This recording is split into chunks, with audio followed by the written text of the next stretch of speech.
Jean-Baptiste était le prophète qui a préparé le chemin du ministère du Seigneur Jésus, le dernier parmi tous ceux qui ont annoncé la venue du Messie. Par conséquent, il est appelé le Messie Hérald et le dernier des prophètes. Jean-Baptiste est né entre 7 et 4 avant J.C., mais cette information ne signifie pas qu'il est né des années avant que Jésus ne soit né, car la différence entre eux n'était que quelques mois. Cette information n'a qu'à une erreur dans notre calendrier sur la date de la naissance de Jésus. John le Baptiste était le fils d'un couple familial sacerdotal âgé, Zacharias et Isabelle.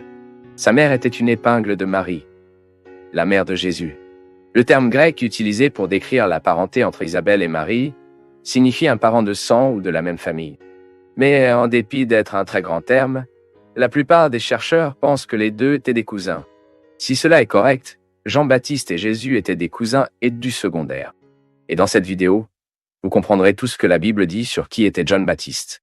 L'annonce de la naissance de John the Baptist est l'une des plus fantastiques enregistrées dans les Écritures. Les parents de Jean-Baptiste étaient des Juifs pieux, et la peur de Dieu, qui attendait la venue du Messie. Ils n'avaient pas d'enfant parce qu'Isabelle était stéréo, mais un certain jour, lorsque Zacharia remplissait ses fonctions sacerdotales, il a reçu une visite de l'ange Gabriel. L'ange lui a annoncé la naissance d'un fils et a indiqué le nom par lequel il devrait être appelé John. Et face à l'apparence de l'ange, Zacharie avait peur. Après l'annonce, votre réponse était une incrédulité. Ainsi, Zacharie a été condamné à se taire, c'est-à-dire muet jusqu'à la naissance du garçon. Très probablement, cette condition de la zécharia consistait non seulement en muqueuse, mais aussi en surdité. En plus de tout cela, lorsque Marie a été visitée par Gabriel pour lui annoncer la naissance de Jésus, l'ange aussi, il lui a parlé de la gestation d'Isabelle. Et cela a fait visiter Marie à Isabelle. Et à ce moment-là, quand Isabelle a entendu la salutation de Mary, la Bible dit que John le Baptiste a sauté dans son ventre. Puis, au moment opportun, Isabelle a donné naissance à John le Baptiste.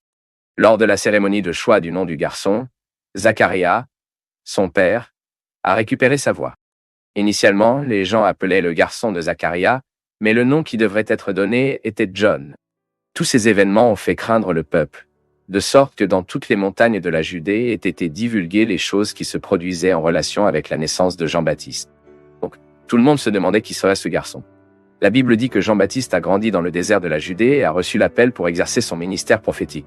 Certains chercheurs ont suggéré que Joao le Baptiste, pendant ses années de formation, a peut-être eu des contacts avec l'essentiel. Les tests ont formé un groupe séparatiste juif qui a strictement observé la loi. Ce groupe vivait généralement dans des communautés désertées du désert. Mais en tout cas, la vérité, c'était une expérience spirituelle complètement différente et a fait de influence antérieure. Et dès qu'il a commencé son ministère prophétique, Jean-Baptiste a commencé à être grandement reconnu comme le prédicateur du repentir. Ainsi, dès qu'un grand nombre de Juifs se sont rassemblés pour l'entendre, le message de Jean le Baptiste était difficile mais nécessaire. Il s'est radicalement positionné contre les normes juives et a condamné les pharisiens et les chefs religieux de la nation comme une race de vipères. Pour João Batista, soyez juste un descendant d'Abraham, ce n'était pas suffisant. Un nouveau départ était nécessaire, un véritable regret. Ainsi, beaucoup l'ont reçu sur le Jordan River, le baptême du repentir, pour confesser leurs péchés. C'est pourquoi il est devenu connu sous le nom de John le Baptiste. Dans son message, Jean-Baptiste a convoqué un résidu fidèle parmi le peuple juif. Et avec un regret sincère, le reste devrait être prêt à recevoir l'arrivée de quelqu'un beaucoup plus grand que lui-même. Jean-Baptiste a clairement annoncé qu'il était juste un héros pour le Messie qui était aux portes. John a également averti que pendant qu'il baptisait avec de l'eau, quelqu'un qui viendrait après lui baptiserait avec un Saint-Esprit et un feu. Il n'y aurait pas de terrain d'entente. Le Messie apporterait le salut et le jugement. La gravité et l'urgence du message de Jean le Baptiste peuvent être notées dans sa prédication quand il a dit « Et maintenant la hache est maintenant mise à la racine des arbres. Chaque arbre qui ne produit pas de bons fruits est coupé et jeté dans le feu. » Bien sûr, le message était entièrement conformément à quelqu'un qui avait été choisi par Dieu pour préparer le chemin de celui qui, dans sa main, a l'appel pour nettoyer le mince et séparer le blé dans la grange et brûler la paille avec un feu inextingué. En effet, le message du dernier prophète avant le Messie ne pouvait pas être différent. Jean-Baptiste a exercé son ministère dans le désert de Judée, Samarie et Énom, près de Salim. Probablement sa période active était courte, mais elle était assez intense. Il a passé ses dernières années dans la région de Péréia, qui appartenait à la tétrarchie des Antipas d'Hérode. Il a également été suivi par des disciples fidèles, et à eux, Jean le Baptiste a enseigné les règles pratiques et objectives de la charité, de la piété et de la justice. Nous savons également que notre Seigneur Jésus a été parmi ceux qui ont reçu le baptême de Jean.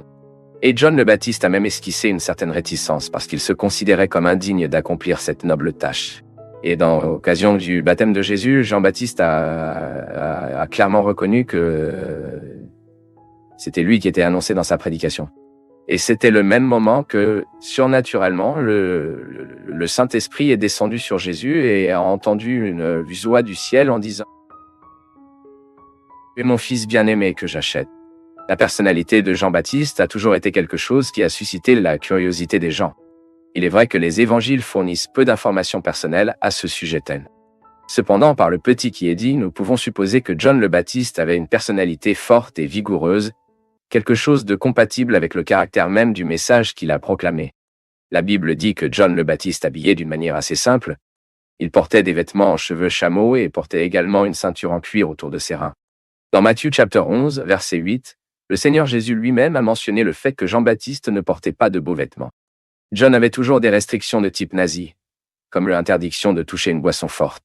Et cela a conduit de nombreux chercheurs à comprendre que Jean-Baptiste était une sorte de vie de nazireux, c'est-à-dire qu'il n'était pas seulement nazireux dans une période de vote, mais tout au long de sa vie. Le régime alimentaire de John the Baptist a également suivi la même ligne simple. Il a mangé sauvage et sauterelles, des aliments qui pourraient être trouvés dans le désert. Bien sûr, nous ne pouvons pas comprendre que ces deux articles étaient constitués tout au long du régime du prophète, mais ils ont réfléchi et ont montré leur mode de vie simple, qui avait une protestation vivante contre tout ce qu'il a dénoncé. Mais à un moment donné, il semble que Jean le Baptiste ait soulevé des soupçons d'Antipas d'Hérode, d'être le leader d'un type de mouvement populaire qui pourrait avoir des conséquences imprévisibles, en particulier politiques. Et allié à cela, Hérodias, la femme d'Hérode, s'est particulièrement ennuyée avec Jean le Baptiste pour avoir dénoncé l'illégalité de son mariage avec Hérode. Pour cette raison, Jean Baptista a finalement été emprisonné dans la forteresse d'Hérode. Hérode n'était pas disposé à tuer John le Baptiste. Mais un certain jour, Hérode Antipas a finalement juré à la fille d'Hérodias et a été contraint de remettre la tête de John le Baptiste comme prix. Ainsi, Jean-Baptiste, le dernier des prophètes de l'Ancienne Alliance, a été décapité. Fait intéressant, à l'époque de Jean-Baptiste, les gens l'ont confondu avec Élie, afin qu'il ait lui-même dû clarifier pour ne pas être le prophète emblématique d'Israël. Mais de manière figurative, John peut être identifié comme Élie, en ce sens que son ministère prophétique et ses actions étaient similaires au ministère et aux actions du prophète Élie en Israël. Ceci est tout à fait clair lorsque nous comparons la prophétie du prophète Malachie, enregistrée dans les chapitres 3 et 4 de son livre, avec l'annonce faite par Gabriel qu'il préparera la voie du Messie dans l'esprit et la puissance d'Élie, comme nous lisons dans Luc chapitre 1 et verset 17. De cette façon, tout comme Élie, Jean le Baptiste a dénoncé le péché et a appelé au repentir. Par conséquent, le mode caractéristique du ministère prophétique d'Élie a également été révélé dans le ministère de Jean-Baptiste. Et en bref, nous pouvons trouver une bonne description de qui était vraiment John le Baptiste dans sa propre prédication, quand il a dit « La voix de ceux qui pleurent dans le désert. Moi le chemin du Seigneur ». Et quand celui à qui John le Baptiste a annoncé, ces paroles ont révélé son identité. C'est l'agneau de Dieu qui enlève le péché du monde. Il est nécessaire de croître et que je diminue.